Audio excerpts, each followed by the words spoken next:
Dear students, welcome to Abbas Mathematics 10th standard Algebra 2 mark. அல்ஜிப்ராவில் ரெண்டு part, ஒன்று இயற்கணிதம், அடுத்து அதில் உள்ளது அணிகளில் ஒரு 2 மார்க்கு, ஒரு 3 மார்க்கு, ஒரு 5 மார்க் இருக்குது. அதனால் இதை கண்டிப்பாக படித்தோம்னா ஈஸியாக மார்க் எடுத்துடலாம். பாருங்கள், முதல் கொஸ்டின் ரொம்ப ஈஸியான கொஸ்டின். ஏ கொடுத்துருக்கு, ஏ ஈக்குவல் டு 5, 4, 3 இந்த மாதிரி கொடுத்துருக்கு. நிறைநிரல் மாற்றணி காண்பன்னு சொல்லியிருக்கு. நிறைநிரல் மாற்றணினா என்ன அர்த்தம்? டிரான்ஸ்போஸ். ஏ கொடுத்தாச்சு, ஏ டிரான்ஸ்போஸ். வெர்டிக்கலாக உள்ளதை ஹரிசானல் எழுத வேண்டியதுதான். ஹரிசானல் படுக்கோசமாக உள்ளதை செங்குத்தாக எழுதணும். படுக்கோசமாக உள்ளது செங்குத்தாக எழுதணும். இந்த 5, 1, 7 அதை அப்படி மாற்றியாச்சு, இது எப்படி மாற்றியாச்சு, அவ்வளோதான் முடிஞ்சிருச்சு. இது 2 மார்க் சம். சாதாரண நினச்சிடாது, 2 மார்க் ஒரு வரி தான். அடுத்து பாருங்கள், இதில் கொடுத்துருக்கிறது உங்களுக்கு -ஏஎன் நிரல்நிற மாற்றணி கேட்டிருக்கு. 2-3 தவணை கேட்டிருக்கு. ஏ கொடுத்துருக்கு. ஏன்னா ஃபஸ்ட்டு குறியை மாற்றணும். மைனஸ்னால் இருக்கிற எல்லா உறுப்புக்கும் குறியை மாற்றணும், மாற்றிடாமல் இருந்துடக்கூடாது. அங்கே ப்ளஸ்னா மைனஸு, மைனஸ்னா ப்ளஸ். இந்த பாருங்கள், 7 -7, -3 +3, -√5 +√5, +2 -2, √3 மைனஸு, அந்த மைனஸு ப்ளஸ்ஸு. இதை டிரான்ஸ்போஸ் பண்ண சொல்லியிருக்கு. மைனஸுக்கு மொத்தமாக டிரான்ஸ்போஸ் போடணும். அப்போ அதை ரோவை காலம் எழுதணும். இந்த பாருங்கள், ரோவை காலம் எழுதியாச்சு. ரோ காலம், அதை நிற்க வைக்கிறத படுக்க வச்சுக்கிற மாதிரி எழுதிக்கிற வேண்டியது, அவ்வளவுதான். அதுக்கடுத்து பாருங்கள், ஒரு 2 மார்க்கு. இது நல்ல அருமையான சம்மு. என்ன சொல்லியிருக்கு? ஏ கொடுத்துருக்கு. A transpose whole transpose equal to ஏன்னு நிறுவ சொல்லியிருக்கு. ஏ டிரான்ஸ்போஸ் இந்த எழுதியாச்சு. அதை என்ன செய்யணும்? அதுக்கு மறுபடியும் டிரான்ஸ்போஸ் பண்ணணும். அதை டிரான்ஸ்போஸ் பண்ணால் முதல்ல ஆரம்பத்தில் உள்ள டேவே வந்துடும். இதை மறுபடியும் ரோவை காலமாக மாற்றணும். மாற்றியாச்சு. அதை பார்த்தோம்னா அது ஏக்கே ஈக்குவலாக இருக்குது. அவ்வளோதான், முடிஞ்சிருச்சு. இதான் நிறைநிரல் மாற்றணி. இது பிடிஏவில் நமக்கு 3வது மாடல் 3ல் கேட்டிருக்காங்க. ஏ கொடுத்துட்டாங்க, பி கொடுத்துட்டாங்க. உனக்கு 2a + பின்னு கேட்டிருக்காங்க. ஏனுடைய 2 × ஏ எழுதியாச்சு, ப்ளஸ் பி எழுதியாச்சு. உள்ளக்க 2வால் எல்லா டேர்மையும் மல்டிபிள் பண்ணணும். 14, 16, 12, 2, 6, 18, -8, 6, -1, -2. அப்போ அது ரெண்டையும் ப்ளஸ் பண்ணணும். ப்ளஸ் பண்ணுறதுனா அந்த நம்பரை அப்படியே ப்ளஸ் போட்டு எழுதிக்கங்க. ஆனால் இது ரெண்டையும் ப்ளஸ் பண்ணும்போது 18, இது ரெண்டையும் ப்ளஸ் பண்ணும்போது 27. இது ப்ளஸ்ஸு மைனஸ் ரெண்டையும் கழிக்கணும். கழிச்சா 9. பெரிய நம்பர் +12, அதனால் +9. இது ரெண்டையும் கழிக்கணும். கழிச்சா 1. பெரிய நம்பர் ப்ளஸ்ஸு. இது ரெண்டையும் கூட்டணும். கூட்டினா 8. ரெண்டையும் கூட்டினா 22. இது ரெண்டையும் கழிக்கணும். கழிச்சா 1 கிடைக்கும். பெரிய நம்பர் மைனஸ், அதனால் -1. 6 5 11 -2. அவ்வளோதான். அடுத்து பாருங்கள், அதுவும் அப்படியில கேட்டானது தான். இப்போ ஏ கொடுத்துருக்கு, பி கொடுத்துருக்கு. நம்ம கேட்டிருக்கிறது 3a - 9b கேட்டிருக்கு. 3a எழுதியாச்சு, -9b எழுதியாச்சு. இது உள்ளக்க பெருக்குங்க. 0 12 27 24 9 21. இதே மாதிரி உள்ளக்க பெருக்கியாச்சு. 2 மைனஸ், நடுவில் மைனஸ் போடணும். 12 மைனஸு, 27 மைனஸு, 24 மைனஸு, 9 மைனஸு. இப்போ ரெண்டையும் கழிச்சோம்னா -63 ரைட்டு. இது ரெண்டையும் கழிச்சோம்னா என்ன கிடைக்குது? மைனஸ் பண்ணால் ஒரு ஆன்சர் வரும் 15. பெரிய நம்பருக்குள்ள சிம்பலை தூக்கி போடணும். அதனால் கழிச்சோம்னா அப்படி கிடைக்குது. இது ரெண்டையும் கழிச்சோம்னா பெரிய நம்பருக்குள்ள சிம்பல். இது ரெண்டையும் கழிச்சோம்னா பெரிய நம்பருக்குள்ள சிம்பல். இதுவும் அப்படி தான், இதுவும் அப்படி தான். ஆனால் மோஸ்ட்லி எல்லாமே என்ன வந்துருச்சு? மைனஸ் வந்துருச்சு. இது பாருங்கள் எவ்வளோ ஈஸியாக இருக்குது பாருங்கள். முடிஞ்சு போச்சு, இந்த சம் முடிஞ்சு போச்சு. சரி, ரைட்டு. இன்னும் அடுத்த 2 மார்க் இன்னும் இருக்குது இந்த வாரம்.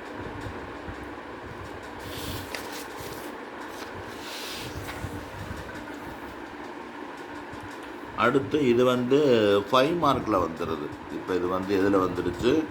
5 மார்க்கில் வந்துடுச்சு. இந்த மாதிரி ஒரு 4 சம் இருக்குது. ஏ கொடுத்துருக்கு, பி கொடுத்துருக்கு, சி கொடுத்துருக்கு. ஏ × பி + சி, அப்புறம் ஏபி + ஏசி. இது ஒரு பங்கீட்டு விதி. இந்த விதிக்கு பேர் பங்கீட்டு விதி. மாடல் கொஸ்டின் பேப்பர் 1ல் கேட்டிருக்கு. நம்ம சம் லெஃப்ட் ஹேண்ட் சைடு என்ன சொல்லியிருக்கு, பி ப்ளஸ் சி, பியும் சியும் ப்ளஸ் பண்ணணும், பியும் சியும் எடுத்து ப்ளஸ் பண்ணணும். 1 -7 2 ப்ளஸ், இதெல்லாம் ப்ளஸ் பண்ணுற மைனஸ் தப்பு விடவே கூடாது. கழிக்கும் போது பார்த்தா நான் சொன்ன அதே மெத்தடு தான். 2 நம்பரையும் கழிச்சுட்டு பெரிய நம்பருக்குள்ள சிம்பிள் அப்படியே போடணும். ரெண்டும் ஒரே அடையாளம் இருந்துச்சுன்னா அப்படியே கூட்டி அந்த அடையாளத்தை போட்டுறணும். அதுதான் இதில் முடிஞ்சிருச்சு. அப்புறம் A into B plus C, A into B plus C கண்டுபிடிச்சதை விட பெருக்கணும். First row first column, first row second column, second row first column, second row second column. முயற்சி பண்ணி பாரு, வரும் தெரியாதுன்னா இதில் கமெண்ட்டில் கேட்டுதான். அதுவும் அது மாதிரி தான் வருது. நமக்கு முதல் சொன்ன டைலாக் சேம் டைலாக் தான். -7 12 3 இது ஒரு 4 தான் வந்துடுச்சு. அப்புறம் என்ன சொல்லியிருக்கு, ஏபி கண்டுபிடிக்கணும், ஏயும் பியும் பெருக்கணும், ஃபஸ்ட் ரோ ஃபஸ்ட்டு காலம். அப்புறம் என்ன செய்யணும், ஏயும் சியும் பெருக்கணும், அது ரெண்டையும் பெருக்கணும், ஒரு ஆன்சர் வரும். அது ரெண்டையும் ப்ளஸ் பண்ண சொல்லியிருக்காங்க, அதனால் அது ரெண்டையும் ப்ளஸ் பண்ணுறோம். ரெண்டையும் ப்ளஸ் பண்ணிட்டாக்க நீ அப்படியே செய்து போட்டு, ஒருவேளை ஆன்சர் ஒழுங்காக வரலைனாலும் இந்த ஆன்சர் எடுத்து எழுதிட்டு ரெண்டையும் ஈக்குவல் பண்ணிவிட்டு என நிறுவப்பட்டதுன்னு சொல்லிட்டு வந்துடணும். அது ரொம்ப எச்சரிக்கையாக இருக்கணும், பார்த்துக்க, தப்பு விடக்கூடாது. ஆனால் இதுவும் அதே கணக்குத்தை, ஆனால் நம்பர் மட்டும்தான் மாறி இருக்குது. ஏபிசி கொடுத்துருக்கு, A into B plus AB plus AC, இந்த மாதிரி கணக்கு கேட்க வாய்ப்பு இருக்குது. நம்ம இந்த மாதிரி படிக்காமல் போயிட்டு அங்கேயோ இருந்தோம்னாக்கா அவ்வளோதான், முடிச்சு நிற்க வேண்டியது. பி ப்ளஸ் சி, பி ப்ளஸ்னால் பிசியும் ப்ளஸ் பண்ணுங்கள், ரெண்டையும் ப்ளஸ் பண்ணியாச்சு. சொன்னால் அதே டயலாக் தான். அதே டயலாக்னால் எப்படி, ரெண்டும் ஒரே அடையாளம் இருந்தால் கூட்டி இருக்கிற அடையாளத்தை போடணும், வேறுபட்ட அடையாளம் இருந்தால் ரெண்டையும் கழிச்சுட்டு பெரிய நம்பருக்குள்ள அடையாளத்தை போடணும். அப்புறம் A into B plus C, ஏயையும் பி ப்ளஸ் சியும் மல்ட்ரு பண்ணணும். ஃபஸ்ட் ரோ ஃபஸ்ட்டு காணும், ஃபஸ்ட் ரோ செகண்ட் காணும், ஃபஸ்ட் ரோ தேர்டு காணும், செகண்ட் ரோ ஃபஸ்ட்டு காணும், செகண்ட் ரோ செகண்ட் காணும், செகண்ட் ரோ தேர்டு காணும். பெரிய பார்த்துக்கணும், தெரியாதுன்னா கேட்டுறணும். இதை கூட்டி கழித்து பார்த்தா ஒரு ஆன்சர் வருது, அதுதான் இருக்குது. அப்புறம் மாதிரி என்ன செய்யணும், ஏபி கண்டுபிடிக்கணும், ஏசி கண்டுபிடிக்கணும். ஏபிஎஸ்சி கண்டுபிடிச்சிட்டோம்னா நமக்கு அந்த ஆன்சர் இந்த ஆன்சர் கூட்டும்போது ஒரே ஆன்சர் வந்துடும். இதை பற்றியெல்லாம் இதாக இருக்குது. ஏபி எழுதியாச்சு, சொன்ன மாதிரி பெருக்கிட்டுனா அந்த ஆன்சர் தான் வந்திருக்கு. இதை சுருக்கி போட்டாச்சு. அப்புறம் ஏசி, இது ரெண்டையும் பெருக்கணும், இது ரெண்டையும் பெருக்கி போட்டு பார்த்தோம்னா இது ஒரு ஆன்சர் கிடைக்கும். இந்த ஆன்சர் ரெண்டையும் கூட்டணும், கூட்டிகிட்டா நமக்கு என்ன ஒரே இந்த மேலோட ஆன்சர் கீழே ஒரே மாதிரி வரும். வந்துச்சுன்னா நமக்கு என்ன தெரிஞ்சு போச்சு, இதுலேருந்து என்ன தெரியுதுன்னா சமன்பாடு 1 2லேருந்து ஏ இன்ட்டு பி ப்ளஸ் சி கோட்டு ஏபி ப்ளஸ் சின்னு தெரிஞ்சு போச்சு. புரிஞ்சிருச்சா? அடுத்து பாருங்கள், அடுத்து இதே மாதிரி தான் கொடுத்துருக்கோம். ஆனால் இது மைனஸ், இது என்ன விதி, மைனஸ் விதியாக போச்சு. அதனால் இதை கொஞ்சம் கேர்ஃபுல்லாக பார்த்துக்கணும். ஏபிசி எழுதியாச்சு, ஏ மைனஸ் பி கண்டுபிடிக்க சொல்லியிருக்காங்க. ஏ மைனஸ் பின்னா நடுவில் மைனஸ் போடணும், நடுவில் போட்டால் மைனஸ் குறிய மாற்றிட்டார் உள்ளே கொடுத்து, மைனஸு குறிய மாற்றின பிறகு அப்போ ரெண்டையும் சேர்க்குறாங்க. நான் டேரெக்டாக ஓட்டலாம், 1 - 4 2 - 0 1 - 1 3 - 5ன்னு டேரெக்டாக போட்டுடலாம். கழிச்சோம்னா -3 2 0 -2.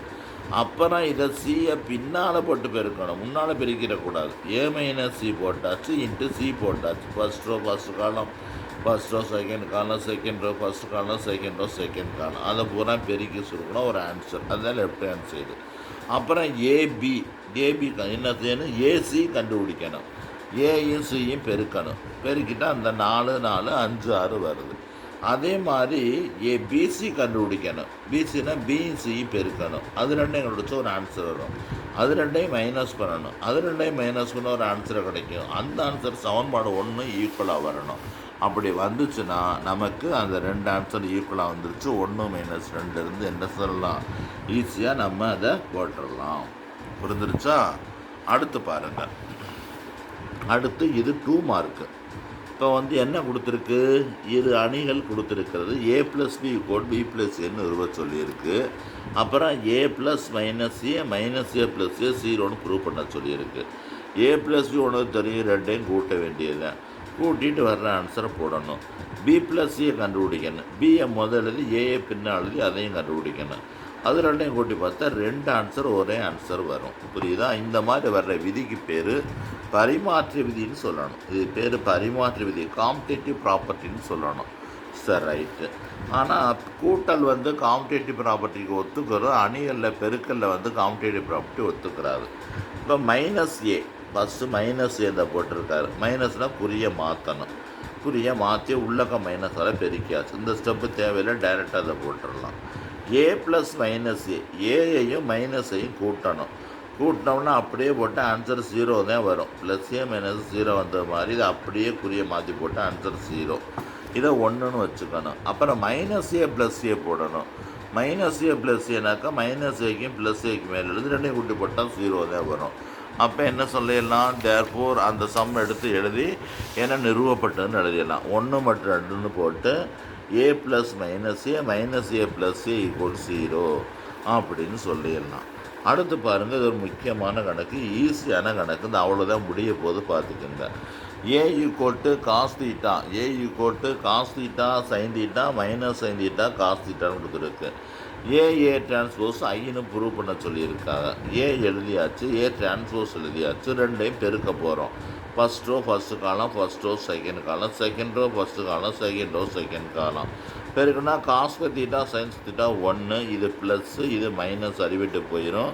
இது ப்ளஸ்ஸு மைனஸ் அறிவிட்டு காஸ்கர் சைன்ஸ்கர் 1, இது 1 0 0 1. அப்போ ஏ டிரான்ஸ்போஸ் ஈக்குவல் என்ன கிடச்சிருக்கு, 1ன்னு கிடச்சிருக்கு. அடுத்து என்ன சொல்லியிருக்காங்க, ஏ ஸ்கொயர் ஈக்குவல் ஐன்னு ப்ரூவ் பண்ண சொல்லியிருக்காங்க. இது ஒன்றும் கிடையாது, ஏ கொடுத்துருக்காங்க. ஏ ஸ்கொயர்னால் அப்படியே ஸ்கொயர் பண்ணி 25 16 36 20ன்னு போடக்கூடாது. ஏ ஸ்கொயர்னால் ஏ இன்ட்டு ஏன்னு போடணும், அதுதான் முக்கியம். First row first column, first row second column, second row first column, second row second column. அதை மல்டிபிள் பண்ணி போட்டோம்னா இந்த ஆன்சர் வந்துடும். கூட்டி கழித்து பார்த்தோம்னா 1 0 0 1 வந்துடுது. அப்போ ஏ ஸ்கொயரை வந்து மல்டிபிள் பண்ணும்போது நமக்கு என்ன கிடச்சிருக்கு, ஐன்னு கிடச்சிருக்கு. என்ன நிரூபிச்சாச்சு. இவ்வளவுதான் நமக்குள்ளது. இதில் உங்களுக்கு என்ன கஷ்டம் இருக்குது பாருங்கள். இதுவரையும் பார்த்த எல்லாமே ஈஸி. அதனால் இந்த மாதிரி கணக்கில் தேடி பிடிச்சி எடுத்து பழைய ப்ரீவியஸ் கொஸ்டின் பப்ளிக் கொஸ்டின் பார்க்கணும். நீங்கள் எந்த டிஸ்ட்ரிக்டில் படித்தாலும் அந்தந்த டிஸ்ட்ரிக்ட் உள்ள கொஸ்டின் பேப்பரை வந்து வீட்டில் சம் செஞ்சு பார்க்கணும். அந்த sum first midterm, quarterly, second midterm, halfly, first division, second division, third division, சிறப்பு தேர்வு இத்தனையும் வைக்கிறாங்க. இதை பூரா நீ பார்த்து முடிச்சுனாக்கா உன்னை 95 விட குறைய மார்க்கே 100 மார்க் வரும், 95 மார்க் வரும். அதன்படி நல்லா படிச்சுக்க. பரிச்சனை டவுட்டு பூரா கேட்டு கிளியர் பண்ணிக்கங்க. நல்லா படிங்க, விட்டுறாதீங்க. பாய்.